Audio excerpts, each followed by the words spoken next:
Yeah, he's a monster. Bowers on the short list of one of the most dangerous offensive players in this draft. He's a Raider, much to the delight of their general manager, Tom Telesco, who joins us right now. Tom, I want to get you on Bowers, but I think every Raiders fan, heck, I think every NFL fan that was watching the draft, they want to know, how close were you guys to making a move for a quarterback on draft day?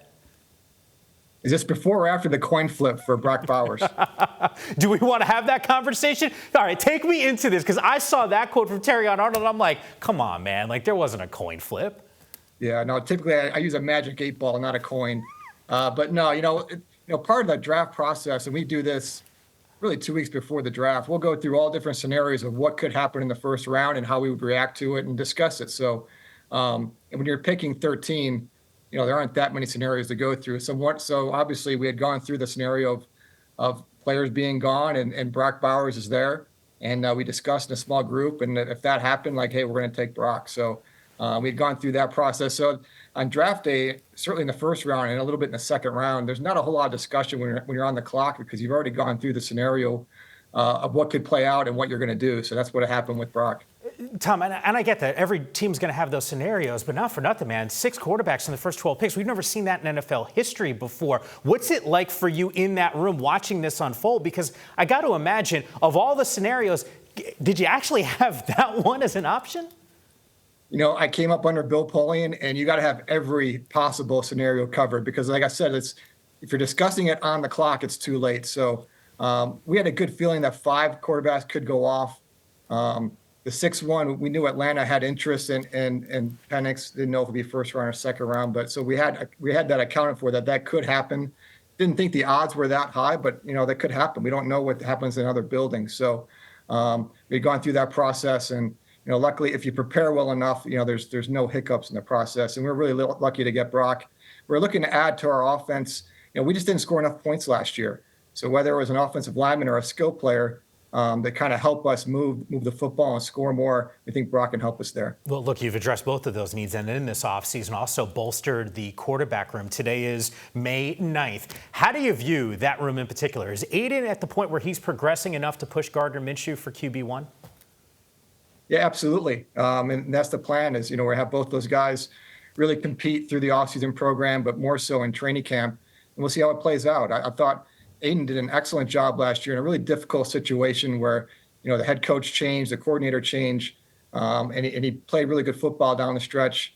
I've had a chance to be around him a little bit more here in the building, and you kind of see the quarterback intangibles that are there, which is nice to have, which you have to have as a franchise quarterback. And then with Gardner, Gardner played well last year with the Colts. He was in the Pro Bowl, so obviously he had a pretty good year. And he's always performed at a high level when he's given that opportunity. So to have both those guys here competing for the job, and we'll see where it goes. Tom, I don't need to tell you, obviously spent a long time with the Chargers here in Southern California. I walk out of our studios, there's Raider fans. They're everywhere across the country here. This is a really intense fan base. I feel like no matter where I go, Devonte Adams' name pops up.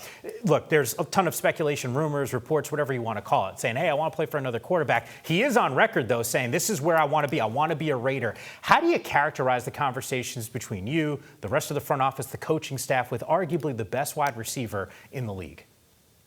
Yeah, you want people who want to be here and be a part of this. And he was a big part of the turnaround last year, working through our head coach with Antonio Pierce of how the team played late in the year last year and the culture that they built.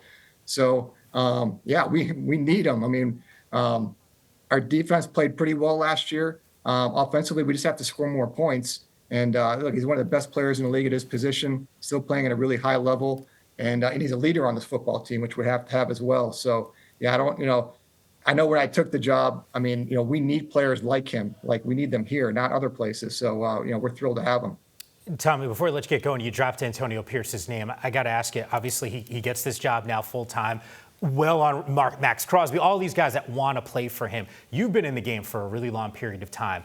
Is there another type of coach or personality that you can remember where the locker room just loves this guy so much? Is there a comp out there?